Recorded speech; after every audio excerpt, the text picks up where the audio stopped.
এখন দেশত এটা মাছমৰীয়া আছিল। নাম আছিল সোণাৰাম। সি সদায় কলঙত নাও লৈ মাছ মাৰিবলৈ যায় আৰু সেই মাছ বেচি ঘৰ চলায়। দিনক দিনে মাছমৰীয়া বাঢ়িবলৈ ধৰাত সোণাৰামে আগৰ দৰে মাছ নোপোৱা হ'ল। নাওখনো ইমান ভাল অৱস্থাত নাছিল। নাওৰ মাজ অংশত এটা ফুটা আছিল, যাৰ বাবে সি মাজে মাজে পানী সিঁচিবলগীয়া হয়। জালখনো কিছু কিছু ঠাইত ফুটা ওলাবলৈ ধৰিলে। ঘৰত সি সদায় ঘৈণীয়েকৰ গালি শুনিবলগীয়া হয়। ঘৰৰ অভাৱবোৰ কেনেকৈ পীৰ কৰিব পাৰি তাৰ চিন্তাত সি সদায় নৈ পাৰতে বহি সময় কটায়। এদিনাখন ৰাতিপুৱাই ধাৰাসাৰ বৰষুণ পৰা দেখি মাছৰ উজান আহিব বুলি সি জালখন লৈ নৈ পাৰলৈ গ'ল। নাও লৈ সি নৈ মাছ পালেগৈ। জাল মাৰে মাৰে কিন্তু মাছ হলে এটাও জালত নপৰে। বহু সময় মূৰত জালত এটা ডাঙৰ বস্তু লগা যেন পালে। বস্তুত ইমানে গধুৰ আছিল যে সি জালখন নাও তুলিব পৰা নাছিল। কিন্তু সিও জালখন এৰি নিদিলে। জালখন টনাত ইমানে মগ্ন হৈ গৈছিল যে সি পাহৰি গ'ল যে তাৰ নাওখন পানীৰে ভৰিবলৈ ধৰিলে। নাওখনৰ কথা ভাবোতেই জালখনৰ সৈতে সেই বস্তুটোৱে সোণাৰামক পানীত পেলাই দিলে। আচৰিত হৈ সোণাৰামে দেখিলে যে জালত লগা বস্তুত মাছ নহয়, সেইটো এজনী জলকুঁৱৰীহে।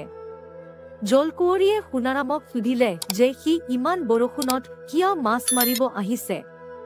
তেতিয়া সোণাৰামে তাৰ সকলো দুখৰ কথা ক'লে। জলকুঁৱৰীয়ে তাৰ অভাৱৰ কথা শুনি তাক এটা মন্ত্ৰ শিকাই দিলে। জলৰ ৰাণী জলপ্ৰী মাছৰ বৰষুণ দে, ঐ মোৰ নাওখনেত মাছৰ উজান দে। এই মন্ত্ৰটো মাতিলে মাছ বৰষুণ পৰা দিব আৰু আকৌ জলৰ ৰাণী জলপ্ৰী মাছৰ বৰষুণ থাম, ঐ মোৰ নাওখনিত মাছৰ উজান থাম। এই মন্ত্ৰ মাতিলে মাছ পৰা বন্ধ হৈ যাব। আৰু ক'লে কিন্তু বেছি লোভ নকৰিবা, নহলে তোমাৰেই বিপদ হ'ব। কথা মতে সোণাৰামে মন্ত্ৰ মাতি চালে আৰু তাৰ নাওখন মাছেৰে ভৰিবলৈ ধৰিলে। সি আকৌ মন্ত্ৰটো মতাত মাছ পৰা বন্ধ হৈ গ'ল। এনেদৰে সোণাৰামে মাছ বেচি বেচি ধনী হৈ গ'ল।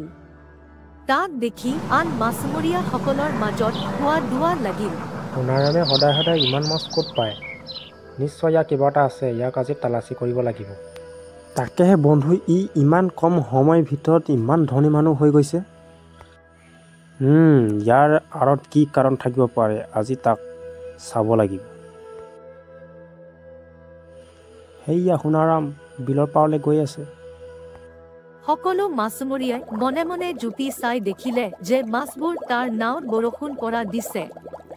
সকলোকে আচৰিত হৈ ৰ'ল।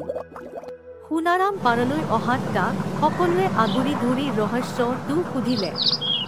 নকলে তাক মাৰি দিয়া ভাবুকি দিলে। কচোন সোণাৰাম, তই ইমান মাছ কেনেকৈ পালি? কেনেকৈ পালি? আমিচোন গোটেই দিনটো মাৰিলেওচোন তোৰ সমান মাছ নাপাওঁ। ভালে ভালে যি সুধিছোঁ উত্তৰ দে, তোৰ নাওত কেনেকৈ মাছ জঁপিয়াইছিলে ইমান কেনে? নহ'লে তোক মাৰি পেনে কাটি পেলাই দিম, এখন দেখিছ নহয়। এই কথা শুনি সোণাৰামে বৰ দুখ পালে। সিও মনতে বুদ্ধি সাজিলে। সিও সিহঁতক অকল মাছ পৰি থকা মন্ত্ৰটোহে ক'লে। মাছ ৰৈ যোৱা মন্ত্ৰটো নকলে। সোণাৰামৰ কথা শুনাৰ লগে লগে সকলো মাছমৰীয়াই নাও লৈ বিলৰ মাছ পালেগৈ আৰু লগে লগে মন্ত্ৰটো মাতি দিলে। মন্ত্ৰ মতে সকলো নাও মাছেৰে ভৰিবলৈ ধৰিলে। সিহঁতে ফূৰ্তিত থাকিব নোৱাৰা হ'ল, কিন্তু নাও সম্পূৰ্ণ মাছেৰে ভৰি যোৱা পাছতো যেতিয়া মাছৰ বৰষুণ দিয়ে থকা হ'ল, তেতিয়া সিহঁত চিন্তিত হ'ল। লাহে লাহে নাওৰ সৈতে সিহঁতো ডুবিবলৈ ধৰিলে আৰু লগে লগে প্ৰত্যেককে জলকুঁৱৰীয়ে পানী তলত লৈ গ'ল। কথাতে কৈ নহয়, লোভেই পাপ, পাপেই মৃত্যু। এনেদৰে সকলো লোভী মাছমৰীয়াৰ মৃত্যু হ'ল আৰু সোণাৰামে নিজৰ মাছখিনি লৈ ঘৰলৈ ঘূৰি আহিল।